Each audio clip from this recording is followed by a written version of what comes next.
11 de la mañana, 3 minutos, estamos en este viernes de la mañana del 11, como siempre, acompañándolos hasta las 12:30, 12 y monedas, siempre con la información y los invitados. Y le damos los muy buenos días a quien nos visita en la mañana de hoy, al diputado Iván Posadas de Partido Independiente, que está recorriendo Maldonado, que va a estar recorriendo los medios. ¿Cómo anda? Un placer, diputado. Un gusto estar por aquí.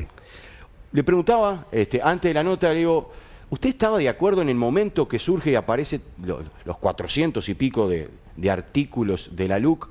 Y leía que usted en ese momento había manifestado de que creía que no era el momento que el país estaba en otro, con tema pandemia, todas esas cosas. Sí, yo creo que cuando se anunció eso, en realidad, el presidente de la República posteriormente agregó que lo iba a enviar, que lo iba a dar a conocer públicamente, de forma tal de que todos los legisladores, estábamos en plena pandemia, tuviéramos un periodo previo al ingreso al Parlamento del proyecto, de forma tal de poder, digamos, hacer un abordaje del mismo, y eso fue lo que pasó, en definitiva. A nivel de la coalición habíamos tenido ya distintas instancias de intercambio. Usted hace referencia a un Twitter que yo dice, manifestó que la ley urgente entrara en aquel momento del Parlamento, entendía que no estaban dadas las condiciones para ese momento. Porque estábamos en plena pandemia. Después pasó eso, es decir, el presidente de la República entrega y ahí usted lo hace público al proyecto y se toma, yo no me recuerdo, pero fueron entre unos 30 y 45 días. Sí, 45 días más o menos. Para y recién enviar el proyecto al Parlamento. Lo cual era difícil en 45 días poder sacar todos. Sí. Bueno, en realidad muchos de estos temas estaban anunciados durante el periodo de la campaña, ¿no? En realidad yo creo que existía, por lo menos en muchos temas, consensos previos a nivel de la coalición. En otros teníamos diferencias, y de hecho esas diferencias se expresaron, pero lo que tenemos que tener claro, que nuestro sistema es un sistema republicano, democrático, representativo. Y el último domingo de octubre se eligieron los integrantes de ambas cámaras. Totalmente. Con lo cual, esta discusión, este debate, en un determinado momento hay que laudarlo. ¿Y cómo se lauda? Bueno, en función de las mayorías existentes, como ha pasado a lo largo de toda la historia de nuestro país, sin ir más lejos, en el periodo de gobierno pasado, en la Cámara de Diputados, el Frente Amplio tenía 50 votos. Claro. Muchas leyes se aprobaron 50 votos en 99, es decir, con 49 votos en contra. Pero a nadie se le ocurrió que esa ley tenía que ser de alguna manera impugnada. Por el contrario, lo que tenía que hacerse con esa ley que se había aprobado con esa mayoría era directamente cumplirla como corresponde a nivel de todas las leyes. Lamentablemente, en este caso, lo que ha habido es una impugnación de 135 artículos que son importantes, pero que no son cruciales para la vida del país. No van a cambiar, pongámonos en este contexto, diputado, gana el sí, no va a cambiar para nada. No, ahí hay cambios. ¿Por qué? Le explico. Si gana el sí, hay un montón de artículos, 60 en particular de estos 135, cuya redacción en la ley de urgente consideración dice, sustitúyese el artículo tal de la ley tal por el siguiente. O sea, se le da nueva redacción a artículos ya existentes. Pongo un ejemplo para que se entienda mejor. El Instituto de la Legítima Defensa es el artículo 26 del Código Penal. El artículo primero de la ley de urgente consideración sustituyó la redacción original del artículo 26 del Código Penal y le dio una nueva redacción, dándole un contenido más amplio a la legítima defensa. Perfecto. Si el sí triunfara, ese artículo, el artículo 26 del Código Penal, queda derogado. Exacto. Como ocurriría con otros 59 artículos, algunos, por ejemplo, los que están vinculados a la educación, otros, los que están vinculados al tema de la ley de inclusión financiera, se les dio nueva redacción en la LUC, por tanto, se deroga, se elimina el artículo. O sea que habría 60 artículos que generarían un vacío legal. Usted estuvo de alguna manera en contra de 13, por lo menos. En contra no, disentían en algunos aspectos. Sí, votamos negativamente de estos 135, hubo 13 que lo votamos negativamente, por distintas razones. Por ejemplo, sí. Pongo un ejemplo, la resistencia al arresto está como un delito autónomo en esta ley. Ajá. Nosotros creíamos que en realidad existe ya un delito, que es el delito de desacato, y que la resistencia del arresto es en realidad un agravante del delito de desacato. La mayoría, a nivel de la coalición, se pronunció a favor del delito autónomo. Bueno, en definitiva... Se respeta a la mayoría. Se respeta a la mayoría, pero se comparte el contenido, pero en definitiva, para nosotros, desde un punto de vista de técnica jurídica, lo que correspondía era que fuera un agravante de un delito ya existente. Hay otros casos que también tuvimos a contar. Y después, por ejemplo, los artículos vinculados en el capítulo de libertad financiera, que dieron nueva redacción a artículos de la ley de inclusión financiera, nosotros propusimos redacciones alternativas, las redacciones alternativas nuestras quedaron por el camino y notoriamente expresamos nuestra disconformidad votando en contra. Ahora, le digo justamente una cosa, dentro de esos 60 artículos que refieren que están redactados con la fórmula del sustituyes, están, por ejemplo, varios artículos del capítulo de libertad financiera, con lo cual la situación desde el punto de vista, al ser eliminados esos artículos, la situación va a ser peor la enmienda que el soneto, porque en realidad esos artículos van a desaparecer de nuestro ordenamiento jurídico y consecuentemente, porque digo, la mayoría para algo existen en el ámbito parlamentario, al día siguiente, si triunfara el sí, el Parlamento de la República tendría que abocarse a darle nuevamente estado jurídico a todos esos artículos. Es decir, volvería a tener que legislar sobre esos artículos que han sido derogados. Porque creo que todos estamos de acuerdo de que debe existir un instituto de la legítima defensa, por ejemplo. Ahora, entonces, eso lo que está mostrando es el grado de caos desde el punto de vista jurídico que tiene como impacto en definir el voto por el sí en este caso. Hablando del sí, ustedes han manifestado, digo la coalición, el multicolor del gobierno, de que se miente. Cuando se habla, por ejemplo, o salió un spot publicitario, recuerdo que decía privatizar las escuelas. Sí, bueno, eso es realmente una mentira absurda, porque en realidad los únicos cambios que se establecen a nivel de los artículos que refieren a la educación tienen que ver con aspectos de carácter institucional. Los más importantes dentro de ese capítulo son los que refieren a que los consejos desconcentrados, que antes eran colegiados, caso de primaria, UTU y secundaria, pasan a tener una dirección unipersonal. Pero con una característica distinta a la que era, a lo de antes. Porque antes, digamos, el Consejo Directivo Central de la ANEP impartía, digamos, recomendaciones o decisiones que debían cumplir estos consejos desconcentrados.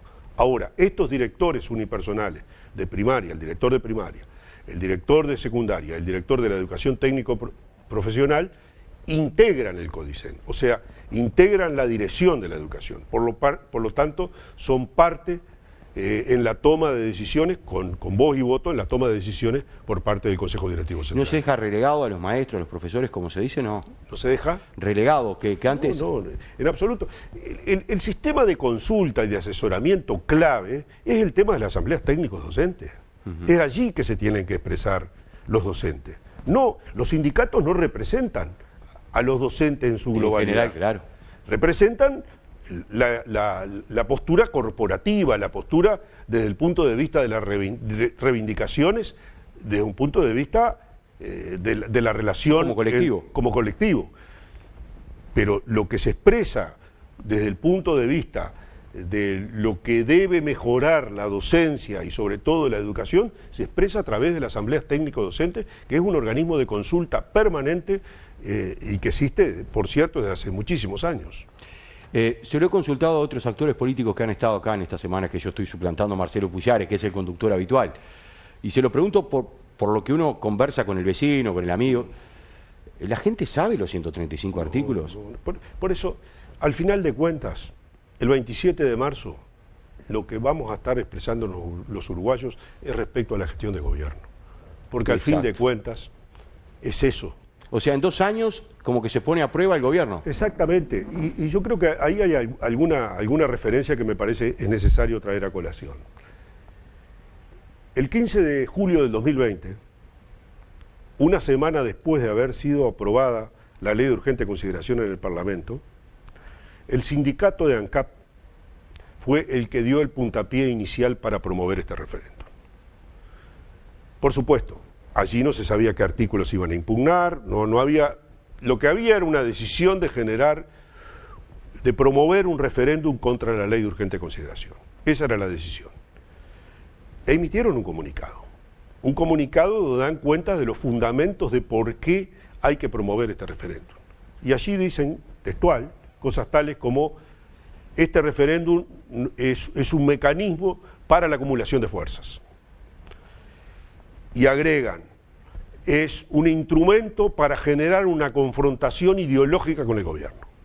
Yo creo que más claro echarle agua. Hay un objetivo que en realidad lo que está demostrando de que el PIT-CNT y el Frente Amplio todavía no terminaron de aceptar el resultado electoral de las elecciones del último domingo de octubre y del último domingo de noviembre, que determinaron que en nuestro país exista un nuevo gobierno con nuevas mayorías expresadas en el ámbito del Parlamento de la República. ¿Cómo está hoy el Partido Independiente, que no tuvo una buena elección pasada? No, digamos que tuvo una muy mala elección. Bueno, yo quise ser más delicado. Bueno, pero yo creo que las cosas hay que decirlas por su nombre. Claro, exacto. ¿Cómo está hoy dentro de la coalición? ¿Lo escuchan? Yo sé que usted no coincide mucho, por lo que lo he escuchado, lo he visto, lo he leído, con el líder de Cabildo Abierto. Bueno, claramente tenemos diferencias notorias con Cabildo Abierto. Ahora, con Cabildo Abierto, con el Partido Nacional, con el Partido Colorado y con el Partido de la Gente, somos parte, asumimos un compromiso ante la ciudadanía que lo planteamos en un documento. Ese documento es el compromiso por el país. Ese compromiso por el país refleja la agenda de gobierno.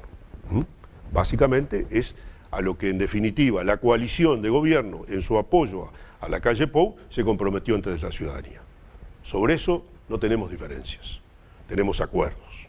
Y esos acuerdos, claramente el desafío es darles cumplimiento durante este periodo de gobierno. Ahora, todo lo que está por fuera de ese compromiso por el país, cada uno de los partidos mantiene claramente su identidad. Y en el tema, y particularmente con el sector de Cabildo Abierto, hemos tenido diferencias fundamentalmente vinculados a temas relativos a los derechos humanos. Nuestra postura es absolutamente diferente. Coincido. Tengo acá algo que recorté también para... Sí. Me queda clarísimo que el proyecto político de Manini Ríos coexistía con su cargo en el ejército. ¿Lo dijo algún día eso? Sí, por supuesto. ¿Usted ya vislumbraba que Manini estaba en el ejército, pero también ya estaba pensando en la política? Mire, yo creo que en realidad Manini fue un proyecto que particularmente auparon José Mujica y Eleuterio Fernández Huidobro. ¿Cómo es eso? A ver. Y porque en realidad, si uno repasa lo que fue toda la trayectoria de Guido Manini Ríos dentro del ejército, primero fue promovido a general por el propio Frente Amplio. Claro.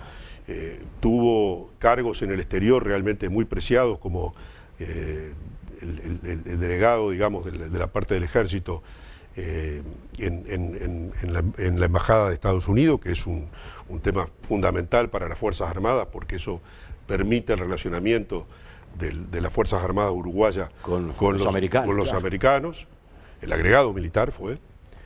Y después tuvo una responsabilidad que yo creo que fue muy importante para generarse sus apoyos dentro del ejército, como estar al frente de la parte sanitaria de las Fuerzas Armadas, el hospital de las Fuerzas Armadas. Eso es un área de las Fuerzas Armadas realmente clave, porque uno no solo tiene contacto con los efectivos activos, sino con todas sus familias y con toda la familia de los retirados militares. Los retirados militares y la familia de los retirados militares. Y a partir de allí, yo creo que claramente se construyó digamos, una base de apoyo que realmente se ha manifestado y que ha sido, bueno, es absolutamente legítimo. Totalmente. Pero la apuesta, en realidad, todo ese proceso fue a partir de apoyos generados dentro del propio Frente Amplio. Es decir, el surgimiento de Manini Ríos como candidato, en todo caso... Y después cuando Tabaré Vázquez lo retira de alguna manera, claro, allí, eso también ahí creció... Ahí se dio, yo popularidad, ¿no? diría, sí, claramente, yo creo que esa situación lo proyectó muy claramente como un probable candidato. ¿Qué es lo que quiere escuchar la gente del político? O sea, le pregunto, Iván, porque si yo vengo y digo la verdad, la pura verdad, seguramente me reste votos.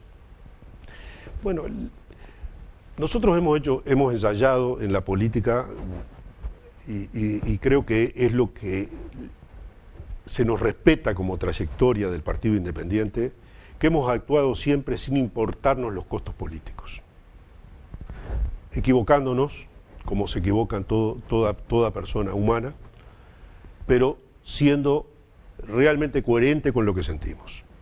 Nos ha ido bien y nos ha ido mal.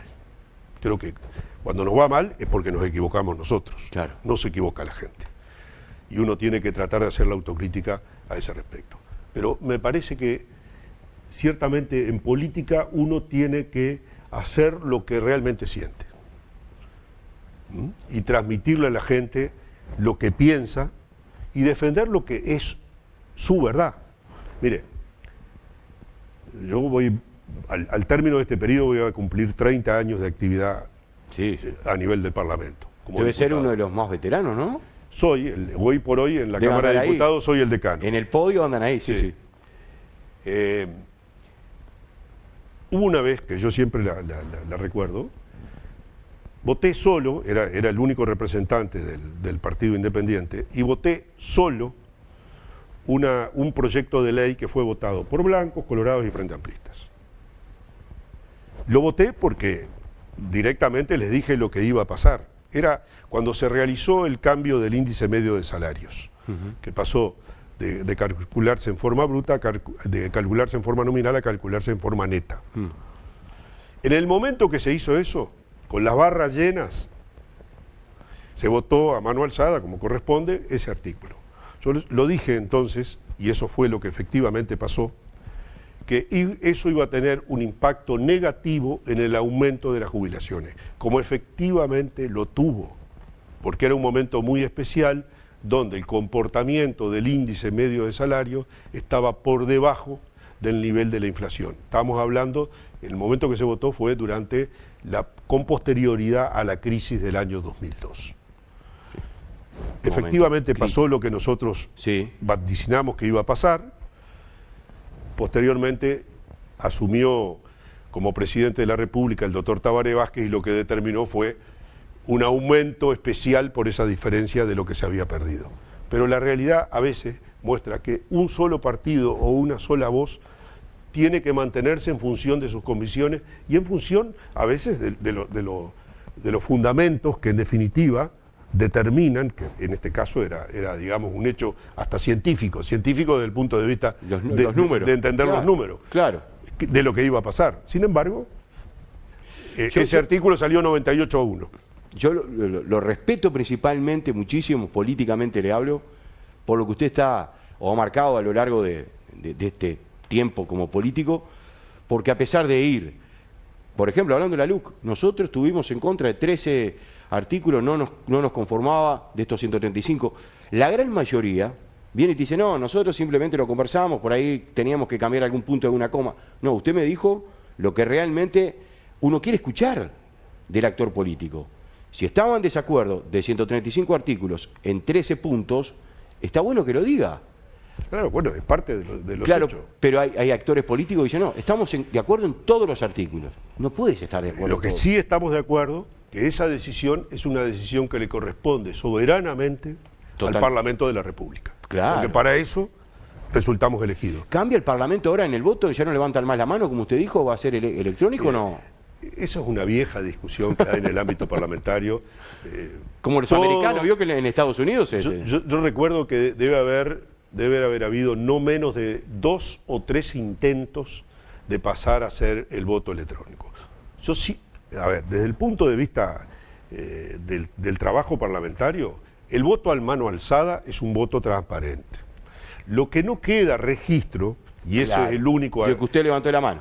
Ahí está. Eso, digamos, para lo que es después, la historia posterior de cómo se dio la votación, bueno, de ese punto de vista sirve el voto electrónico porque quedaría el registro de lo que se votó. Pero el voto a mano alzada, para quien está participando de una sesión, sigue siendo una clara expresión de transparencia. Exacto. Porque usted ve quiénes levantan la mano y quiénes no levantan la mano.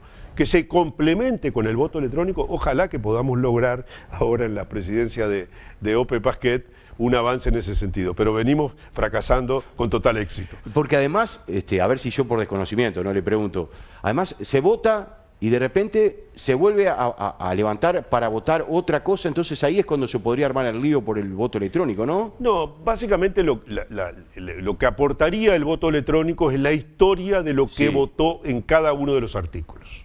Cada vez que levanta la mano, ahí También quedaría el registro de cómo se conformó esa mayoría. Es decir, porque en definitiva, cada vez que se da una votación, el presidente proclama el resultado, ¿verdad? Sí. Bueno, quedaría como quedó integrado ese resultado. ¿Quiénes fueron los que votaron a favor y quiénes votaron en contra?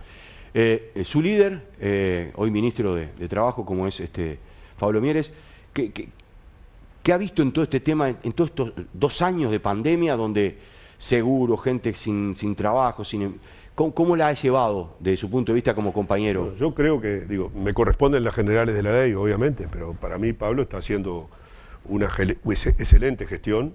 Me parece que es uno de los puntos altos de la gestión de gobierno, que ha tenido además un trabajo extraordinario, porque como usted bien señala, Es un tema sensible. A partir de la pandemia se generó una situación de una crisis sanitaria que tuvo un impacto económico y un impacto social. Porque a veces perdemos de vista eso. Tal cual. Yo a veces escucho algunas críticas que se realizan, como por ejemplo en cuanto a la pérdida de salario real durante ese periodo, y parece que hubiéramos vivido en un país donde no hubiera existido una pandemia que tuvo las consecuencias que tuvo esta.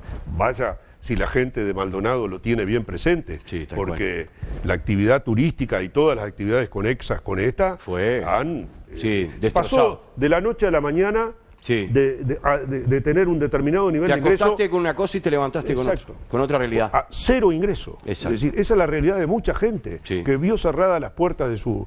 El Hotel Conrad nomás, la cantidad de gente que... el Enjoy Conrad que sufrió, padeció seguro, después despidos, donde era un lugar que le daba trabajo a... No sé si... por lo menos, ¿no? 1000 personas trabajaban ahí. Y bueno, ¿y cuál fue la respuesta del Estado? ¿Cuál fue la respuesta del gobierno? Lo principal era tratar de mantener el vínculo con el trabajo. Hubo más de 200.000 personas en el seguro de paro. No hay antecedentes de esto. No hay antecedentes. No hay antecedentes. Ni en la crisis del 2002 tuvimos una situación tan extraordinaria como esta. Y el Estado no solo cumplió con lo que en definitiva estaba establecido, sino que prorrogó sucesivas prórrogas en función de tratar de mantener el vínculo con el trabajo. De hecho, entre lo que fue a través de lo que se pagó a través del seguro de paro y del seguro parcial del seguro de paro, que fue otra innovación, y lo que directamente se transfirió a las familias de los sectores más vulnerables, en el año 2020 y el 2021, sumados, son más de $1.000 millones. $1.000 millones. Para que tengamos una referencia de lo que significan $1.000 millones para el Estado uruguayo, el déficit fiscal hoy implica que nos endeudemos cada año más o menos en el entorno de $3.000 millones. O sea que equivale a 1/3 parte de la deuda generada por el Estado en función del déficit fiscal. Es mucho. Simplemente para agradecerle su tiempo, y ya tenemos que ir a la tanda. Hoy leía la información de que este conflicto, esta invasión de Rusia a Ucrania, trae también aparejado coletazos que vamos a recibir nosotros, a pesar de la distancia. El primero es el precio del petróleo. Bueno, ni que hablar. Pero además también miraba a las empresas uruguayas que tienen negocios con Rusia. Por ejemplo, con Aprole, ¿no? Sí. Fundamentalmente Rusia es de acuerdo a lo que yo recuerdo, me parece que es un gran comprador de manteca. Claro, todo el tema lácteo. Yo hablaba acá, leí acá, perdón, 126 millones de dólares podemos perder con todo este tema, este conflicto que hay de Rusia con Ucrania. Sí, sí. O sea que también nosotros en eso tenemos que... Por supuesto que vamos a tener consecuencias. Las principales consecuencias yo creo que las está viviendo Europa, ¿no? Claro. Ahí hay una situación, algunas decisiones que, por ejemplo, ha tomado Alemania, que están demostrando que la perspectiva de este conflicto es de mediano y largo plazo. Algunas decisiones, por ejemplo, en términos de prepararse para la compra de gas líquido, dejando sin efecto la idea del gasoducto, de comprarle gas a Rusia. A Rusia, sí. Y otras medidas como por ejemplo la compra de armas, que en el Estado alemán hace mucho tiempo que no se tomaban decisiones de esa naturaleza. La verdad es que todo lo que está ocurriendo hoy con esta invasión, este ataque indiscriminado de Rusia a Ucrania, debiera preocuparnos en todo el mundo, porque las consecuencias van a ser muy negativas. Lo son porque... Ni que era la pérdida de vida, ¿no? La pérdida de vida, pero sobre todo, incluso la amenaza latente siempre del tema nuclear. Total, sí, preocupa. ¿Qué le decimos a la gente para despedirlo ya? Que el 27 de marzo tenga que ir y a votar él. No. En definitiva, el no significa decirle no a este referéndum contra el gobierno. No a este referéndum contra el gobierno, porque en realidad lo que se ha pautado a través de esta impugnación de esos 135 artículos es tratar de generar un obstáculo a la gestión de gobierno. El gobierno ganó legítimamente las elecciones en el 2019 y se conformó sobre mayorías que lo respaldan en el Parlamento. Consecuentemente hay que dejarlo gobernar. Muchas gracias, diputado. Gracias a usted. Así pasó el diputado por el Partido Independiente, Iván Posadas, hablando con nosotros, contándonos un poco todo lo que ha sido este trayecto de estos 2 años de gobierno a nivel de la coalición multicolor. La pausa, y en un ratito ya tenemos al ministro del Interior. Vamos a tener acá la presencia de Luis Heber acompañándonos, charlando y preguntándole una cantidad de cosas sobre el tema seguridad.